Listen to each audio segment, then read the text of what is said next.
here's something, we're not going to spend too much time on this, but it is breaking news as of today. We have legal scholars here, apparently. Oh. Right? We have someone who learned from the school of hard knocks. I'm a legal scholar myself. Exactly. We have Kian, who's basically saying, focus on yourself, nothing else. And we have Nat, that's just Valuetainment. Breaking news as of today was Sam Bankman-Fried, the founder of FTX, crypto, sentenced 25 years in prison. Here's a dude where the first time I saw, just full disclosure, my best friend, you know my best friend, Adrian. Yes, Adrian. I invested in his crypto company. I gave him a nice chunk of money. At one point, it was worth a ridiculous amount of money. Yeah, I just lost my train of thought. It was that much money. And then the market crashed. And now it's kind of coming back a little bit. But, you know, I gave seed capital out of my own pocket to someone that was in this space. And he would tell me about this guy, Sam Bankman-Fried. And for me, you know, PBD wrote the book, Choose Your Enemies Wisely. I don't really have enemies, but there's two types of people. I don't like what's going on here. Number one are extremists, who there's no room for compromise, just extreme individuals. And the second are just sloppy people, sloppiness, right? So the first time I saw Sam Bankman-Fried on an interview with Bill Clinton, Bill Gates, something like meeting with presidents, and he shows up in cargo shorts and like a floppy t-shirt, instinctually I'm like, what's going on here? This is not right. This is weird to me. Yeah. And Adrian, you know, love him. He's like, no, I met him a few times. He's really smart. You know, he's a visionary. I say, yeah, put some pants on, homie. That's real. You're sitting with legit people. Yikes. Okay? That's Come on, dude. That's weird. I saw this. I don't know if you can find the year, Malik. By the way, who's sitting there? Is that Tony Blair from the UK? Former Prime Minister. I don't know who it is exactly. Scroll up to the person on the left. I think that's Tony Blair, former Prime Minister. He's sitting with the President of the United States and a former Prime Minister of the UK. I think that's who it is. And you show up in fucking Umbros? What is this dude wearing? I said, I don't trust this dude.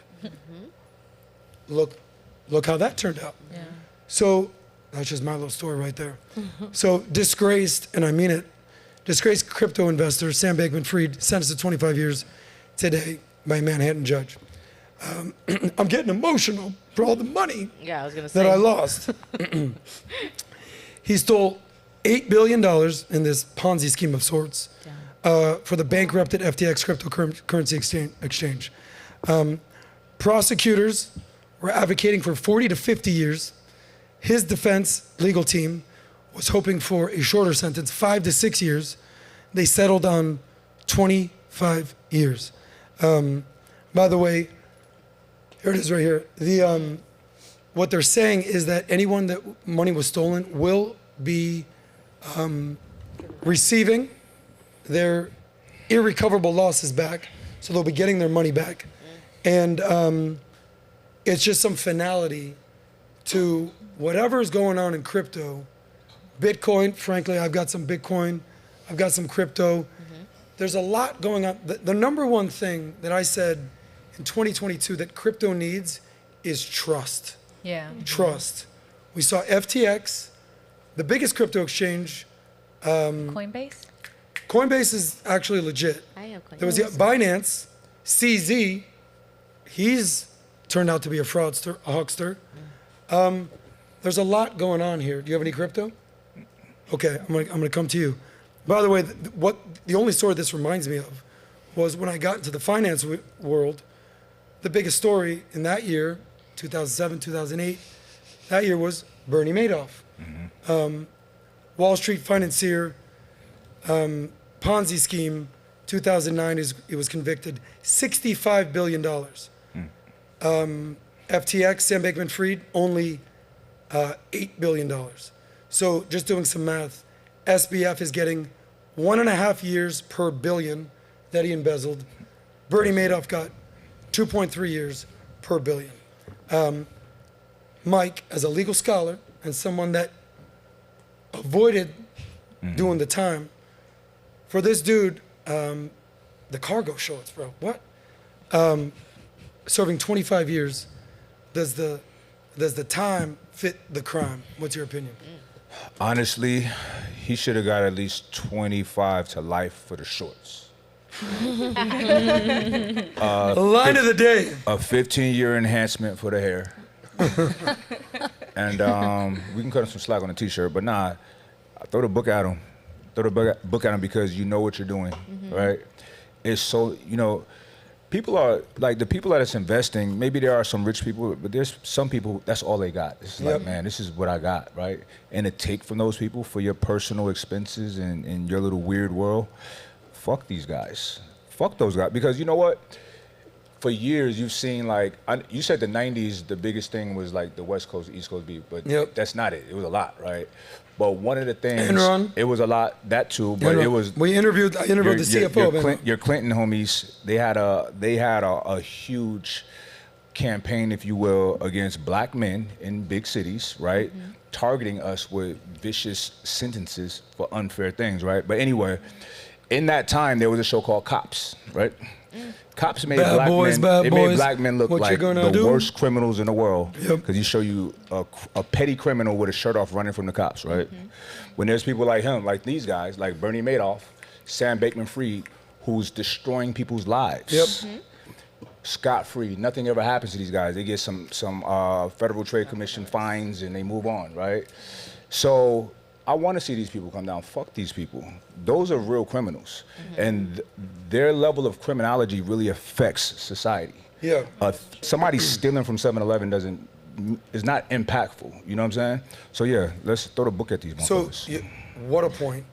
But way more people are going to have the opportunity to rob a 7-Eleven or jack a car or battery, all that, than run a billion-dollar Ponzi scheme fund. So the law, it's all about following the law. Yeah. And you are right. There has been a lot of situations Marketing, like that. That turn regular people, especially the drug war. The drug war has been an absolute sham. Right. Locking people up for having weed. Yeah. Even certain states like Oregon legalize and decriminalize all weed. Turns out that backfired, and they're like, nah, we can't just have druggies going everywhere. So there is some balance and some nuance. Yeah. But I totally understand. Wait, a wasn't guy that like from this. other drugs? Wasn't that hard drugs that they actually decriminalized? I don't think it was over the They weed. decriminalized Adam. everything. Yeah, I don't think it was the Like, weed even that LSD, made them do shrooms, that. all that. Amy, in Oregon. we can roll back this fucking tape. They decriminalized all drugs. Yeah, I thought you were just saying weed. You specifically said weed in that. No, not at all. They decriminalized all Yeah, no, drugs. that's what I thought. I thought you were just saying weed. Go smoke some weed. If that's what everyone did, Like, all right. least of my worries. I'm talking about shooting up heroin on the Right. street and being like, yeah, by the way, go do it over there. That's your heroin. Like, Good. that's Glad what we I'm talking clarified. about. Okay, good. Well, thank you. Yeah. As someone that has maybe smoked a joint in my day, yeah, it's fine. Heroin on the streets, Not no, fine. we can't be having that. Can't be decriminalizing all that. But the point is, you make a great case. Where do these guys end up? Club fed, Yeah. white collar It's crimes. a camp. Yeah. It's not prison. It's a They- camp. There's But you know what? No bars. You know what? These people, nobody knows about Jim Johnson that goes to jail for robbing the 7-Eleven, whatever. He's never heard from again. These people, Sam Bankman-Fried, if your last name is Bankman-Fried, you change your last name, or if you're like Bernie Madoff and Bernie Madoff's kids, you blow your fucking brains out. If your last name is Madoff, you don't go out the house Kill anymore. yourself. Yeah. His sons had no idea about what he was doing. They Epstein themselves. Let's just put it that way. And then he also no longer with us. So there's levels to this, is all I'm saying. Yeah. Different stuff. It's a shame. Last freaking topic on this amazing show. This is, Can I throw something in there real quick on yeah, that? please go ahead. Yeah. So I was someone that was affected by the big crypto scams. I lost a bunch of money in Celsius. Okay. Which I ended up getting like 50, 60% back. Which initially, obviously, I'm very frustrated by what happened and thinking I got screwed over big time by some of the guys that run it, which they were also liars, similar to Sam Bankman-Fried. But then once I have the initial frustration that moves past me, I think it's so important to be able to take personal responsibility. Like, dude, like I put that money in there. Yep. I shouldn't be listening to some other dude and putting all my faith in him. Why'd I do that? Well, because I thought he's going to deliver the dream to me. I'm collecting, 7-8% interest on my crypto, just sitting in there doing nothing. I can't be naive to think that there's not some type of cost on the other end of that. So even if we do sit here and say, hey, yeah, they deserve serious camp time or jail time, which I'm actually not opposed to, we then have to bring it back to ourselves and say, okay, what was the headspace I was in when I put that money in there? Was I thinking that they were going to sell me the A dream? little bit of nuance to that, though. Yeah, I please. feel you. It would be different if they knew that these guys were hustling, right? If they knew that things weren't on the up and up. If you're giving me, if I'm making you a investment opportunity, I'm giving you one, right? Yep. And look, everything's legit. This is what we're doing, X, Y, so on and so forth. But I'm not telling you, like, I'm actually going to take your money and pay this off. I'm going to do this with this money, so on and so forth. You know, at some point, somebody's going to come up short. I do. That's not fair, right? So you're being a normal person that trusts people's word, which is, I think, is okay, right? Which is naive. It's not. It's here's hard. the thing, We have here's the to thing. trust. Yeah, we have to trust. But at the end of the day, It's not naive because it's like a normal person does not say, I'm going to do this, and they don't do it, right? That's not normal to lie to that degree. A normal person is not going to take somebody's money knowing they're not going to do the right thing with it. That's not okay. So, look, and I'm a person that, like, somebody get me, I got to get them tenfold, right? However, I'm not. I am. Like, vengeance is mine. Yeah. That's how I live. You know what I mean? I So, don't want them to take that much power from me. they're not taking power from me.